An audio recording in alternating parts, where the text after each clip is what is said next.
श्रीमद् भगवद गीता का 14वां अध्याय गुणत्रय विभाग योग से जाना जाता है। इस अध्याय में भगवान श्री कृष्ण अर्जुन को प्रकृति के 3 गुण सत्व, रजस और तमस के स्वभाव, कार्य, प्रभाव और उनसे परे जाने का मार्ग बताते हैं। यह अध्याय अत्यंत गूढ़ है क्योंकि यह हमें हमारे अंदर ही चल रही एक अदृश्य लड़ाई से परिचित कराता है जो हमारी प्रकृति और आत्मा के बीच होती है। जय श्री कृष्णा दोस्तों, स्वागत है आपका अपनी इस YouTube चैनल में और आप देख रहे हैं मोटिवेशनल एंड स्पिरिचुअल ज्ञानवर्धक वीडियोस। दोस्तों, आज के इस नए वीडियो में हम आपको श्रीमद् भागवत गीता के 14वें अध्याय का लाभ और महात्म्य समझाने वाले हैं, जिसे अच्छे से सुनना और समझना, क्योंकि इस ज्ञान से आपके मन को शांति और दिल को सुकून मिलेगा और आपकी सारी समस्याओं का समाधान भी मिलेगा। दोस्तों, अगर आपको हमारा यह प्रयास पसंद है तो हमारा आग्रह है कि वीडियो को लाइक करें, शेयर करें और चैनल को सब्सक्राइब करना ना भूलें। तो चलिए शुरू करते हैं इस दिव्य यात्रा को। यह अध्याय हमें सिखाता है कि हम कैसे इन तीनों गुणों के प्रभाव से कर्म करते हैं और कैसे इनसे ऊपर उठकर गुणातीत बन सकते हैं, जो मोक्ष प्राप्ति का मार्ग है। श्री कृष्ण बताते हैं कि सभी जीवों का जन्म प्रकृति से होता है और प्रकृति 3 गुणों से बनी है। पहला है सत्व, अर्थात ज्ञान, शुद्धता, प्रसन्नता और साम्य का गुण। दूसरा है रजगुण, इच्छा, कामना, कर्म और असंतोष का गुण। तीसरा है तमस गुण, जो अज्ञान, आलस्य, मोह और प्रमाद का गुण है। ये 3 गुण हर व्यक्ति में अलग अलग मात्रा में होते हैं और व्यक्ति का स्वभाव, निर्णय, कर्म और जीवन की दिशा इन गुणों पर निर्भर करती है। दोस्तों, अब हम इस अध्याय का महत्व जानने वाले हैं। तो पहला महत्व है आत्मबोध और स्वनिरीक्षण की प्रेरणा। इस अध्याय का सबसे बड़ा महत्व यह है कि यह व्यक्ति को स्वयं के स्वभाव का निरीक्षण करने की प्रेरणा देता है। जब हम यह जानने लगते हैं कि हमारा व्यवहार किस गुण से प्रभावित हो रहा है, तो हम आत्म नियंत्रण की ओर अग्रसर होते हैं। यह अध्याय हमें यह समझने का अवसर देता है कि हम अपने जीवन में कर्ता नहीं है, बल्कि प्रकृति के 3 गुणों से प्रेरित होकर कार्य कर रहे हैं। दूसरा महत्व है जीवन में संतुलन लाने का ज्ञान। सत्व, रजस और तमस, ये 3 गुण जीवन में आवश्यक है। सत्व हमें सत्य और ज्ञान की ओर ले जाता है, रजस क्रियाशीलता और विकास लाता है और तमस विश्राम और विश्लेषण के लिए जरूरी है। परंतु जब कोई गुण अधिक प्रबल हो जाता है तो असंतुलन पैदा होता है। यह अध्याय हमें सिखाता है कि कैसे इन गुणों को संतुलित करके जीवन को समरस और सफल बनाया जाए।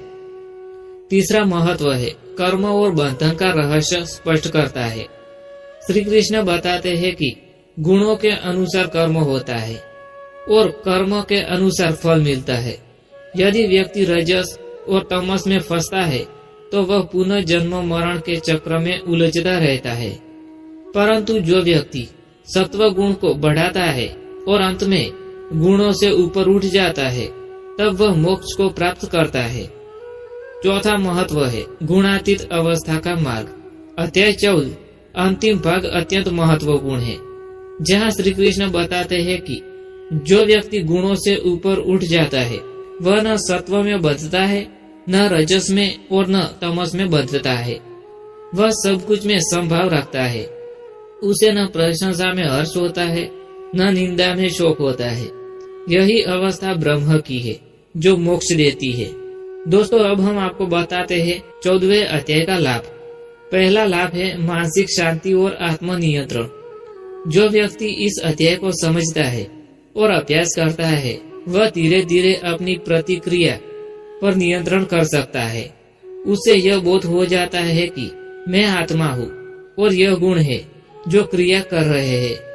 यह भाव व्यक्ति को भावात्मक स्थिरता देता है, संतुलन और शांति भी प्रदान करता है। विवेक और निर्णय शक्ति में वृद्धि। गुणों की पहचान कर लेना और समझ लेना व्यक्ति की निर्णय क्षमता को प्रखर बनाता है। उदाहरण के लिए, यदि व्यक्ति जानता है कि अभी उसमें रजस प्रबल हो गया है और वह किसी कार्य को वासना या क्रोध कर रहा है, तो वह स्वयं को रोक सकता है। तीसरा लाभ है आध्यात्मिक उन्नति का मार्ग। इस अध्याय को समझना और उसका मनन करना ही साधना है। जब व्यक्ति समझता है कि गुणों का खेल चल रहा है और वह उनमें लिप्त नहीं होता है, तो वह धीरे धीरे गुणातीत बन जाता है। यही अध्यात्म का अंतिम लक्ष्य है। इस अध्याय के सामाजिक और वैश्विक लाभ, समाज में सामंजस्य और सहिष्णुता। इस अध्याय से व्यक्ति दूसरों के व्यवहार को भी समझने लगता है। उसे यह बोध हो जाता है कि यह व्यक्ति तमोगुण के प्रभाव में है या यह रजोगुण से प्रेरित है, तो वह उसे क्षमा कर सकता है, उसकी सहायता कर सकता है। इससे समाज में संघर्ष कम होता है, सहिष्णुता और प्रेम बढ़ता है। दूसरा लाभ है नेतृत्व और प्रशासन में संतुलन। जो नेता इस ज्ञान को अपनाता है, वह समाज और संगठन को सत्व गुण से प्रेरित होकर संचालित करता है। इससे भ्रष्टाचार, अन्याय और असंतुलन कम हो जाता है। इस ज्ञान के आध्यात्मिक लाभ। पहला आध्यात्मिक लाभ है मोक्ष की प्राप्ति। श्री कृष्ण कहते हैं कि जो गुणों से ऊपर हो जाता है वह परमात्मा को प्राप्त करता है।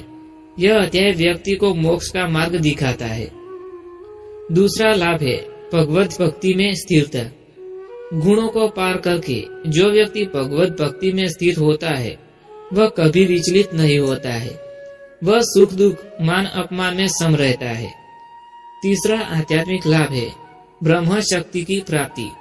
गुणों से ऊपर जाने पर व्यक्ति ब्रह्म रूप हो जाता है, जहाँ शाश्वत शांति, आनंद और आत्मबोध है।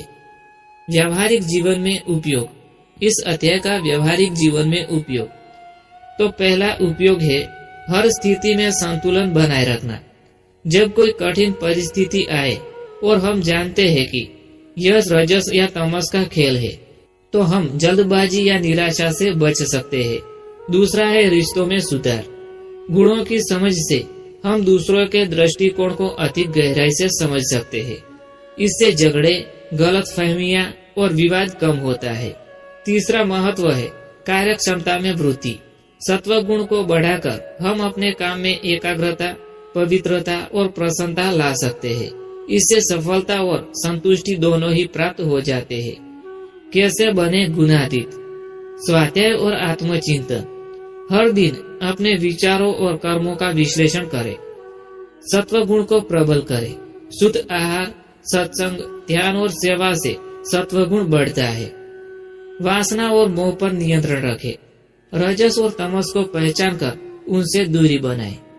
भगवत भक्ति में लीनता लाए। श्री कृष्ण के चरणों में भक्ति ही सबसे ऊंचा मार्ग है। समत्व योग। सब कुछ में समभाव रखना, यही गुणातीत की पहचान है। श्री कृष्ण कहते हैं, मनुष्य इन 3 गुणों से प्रेरित होकर कर्म करता रहता है, मैं केवल साक्षी हूँ। यह भाव हमें हर स्थिति में शांत रखता है। दोस्तों, इस अध्याय को क्यों पढ़ना चाहिए और इससे हमें क्या सीखने को मिलता है? यह आत्मा और प्रकृति के संबंध को स्पष्ट करता है। यह बताता है कि कर्मों के पीछे कौन सी शक्ति काम कर रही है।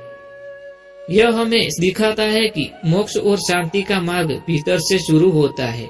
यह हमें आत्मा के स्तर तक पहुंचाने की दिशा देता है। यह हमें जीवन को एक संतुलित, सार्थक और उद्देश्यपूर्ण दृष्टि देखने में सहायता करता है। दोस्तों, इसी के साथ यह ज्ञानवर्धक वीडियो यहाँ समाप्त होता है। मैं उम्मीद करता हूँ कि आपको पसंद आया होगा। अगर पसंद आया हो तो वीडियो को लाइक करें, शेयर करें और चैनल को सब्सक्राइब करना ना भूलें। Thanks for watching videos. Thank you.